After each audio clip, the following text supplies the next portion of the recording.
Imagine this for a second. Someone creates a piece of technology that literally changes the world, gives it away for free, and then, right when it's about to explode, they just vanish. This isn't a movie plot, it's the real story of one of the most mysterious and important figures of our time. So if I asked you that question, who pops into your head? Maybe Steve Jobs? Elon Musk?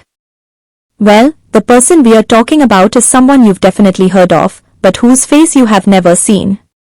And that person is Satoshi Nakamoto, the anonymous creator of Bitcoin. The caption here says it all. A name known to everyone, a face seen by no one. This statue in Budapest, Hungary, just perfectly captures the whole mystery, right? It's a faceless hoodie that represents the ghost behind a global industry. And when I say global industry, I'm not exaggerating. At its peak, the total value of all Bitcoin was hovering around $1.8 trillion. So let's be clear, this isn't some niche internet project.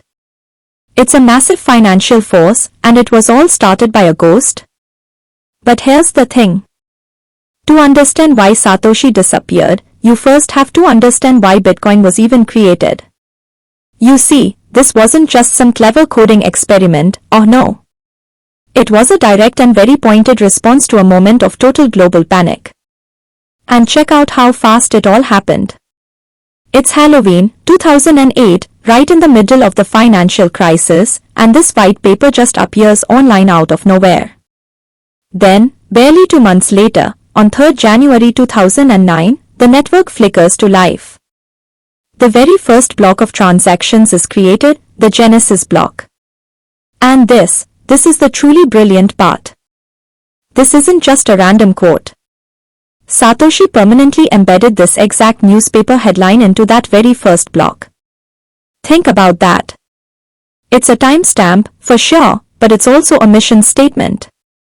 It's a shot across the bow at the entire financial system that was crumbling at that exact moment. You see, this was Satoshi's answer to the bailouts. He built a system where you don't have to trust the very banks and governments that were failing everyone. Instead of trusting people, you trust math and code. This whole idea, decentralization, it's not just a feature, it is the absolute heart of Bitcoin. So for about 2 years, Satoshi was there, writing code, answering questions on forums, guiding the project. And then, the messages just stopped.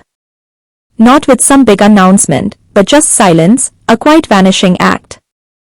His exit basically happened in 2 phases. In December of 2010, he made his last post on a public forum and just never logged back in. Then a few months later, in April 2011, he sent one final private email to another developer. And that's it. He was gone. And this is it. This is the last we ever heard from him. It's an email to a developer named Mike Hearn. And look at it. There's no dramatic farewell, no grand vision for the future. It's short. It's direct.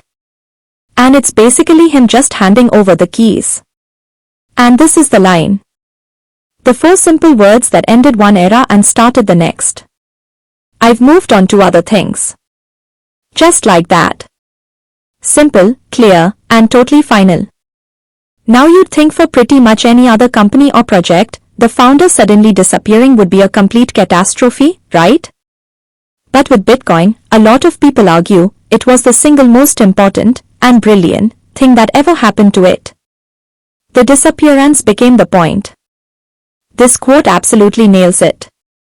Satoshi's vanishing act wasn't a problem to be solved. It was the final step in his creation. By removing himself from the picture, he made it so Bitcoin couldn't be controlled by any single person, including himself. He gave it the gift of true neutrality. I mean, think about it like this. If you have a founder, you have a single point of failure. You have a person that governments can pressure, that companies can try to influence, or that the media can discredit. But without a founder, who do you call? Who do you serve a subpoena to? The legitimacy isn't in a person anymore. It's baked right into the code. And what you're left with is this powerful, leaderless system. No single person, no CEO, can control the network. Nobody can claim to speak for Bitcoin. The whole thing is designed to be resilient because of its code, not because of some charismatic leader. It's built to outlive any individual. But of course, the Vanishing Act left behind one of the greatest unsolved mysteries in modern history. And at the center of it is a massive, untouched digital fortune.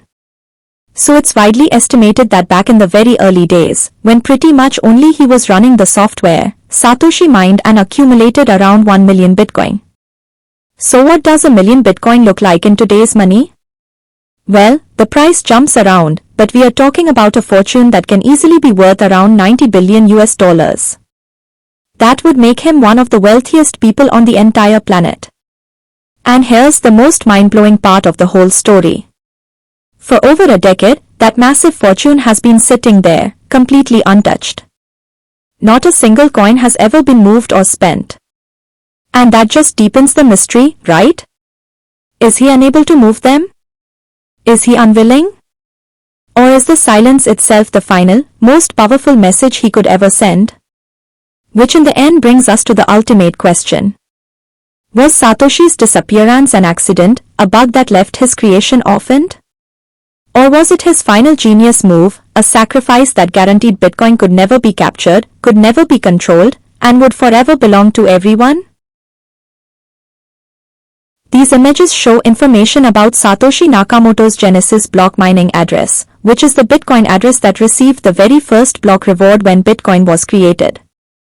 The address holds approximately 104.475 Bitcoin, currently valued at around $9.4 million. This address is notable because it contains the original 50 Bitcoin that were mined in the Genesis block, and these coins have never been spent or moved since they were created. The address has received Bitcoin from over 56,000 transactions, as people have sent small amounts to it over the years, likely as tributes or tests, but no Bitcoin has ever been sent out from this address. This particular wallet is historically significant in cryptocurrency because it belongs to Bitcoin's pseudonymous creator, and the fact that these coins have remained untouched since January 2009 adds to the mystery surrounding Satoshi Nakamoto's identity and whereabouts.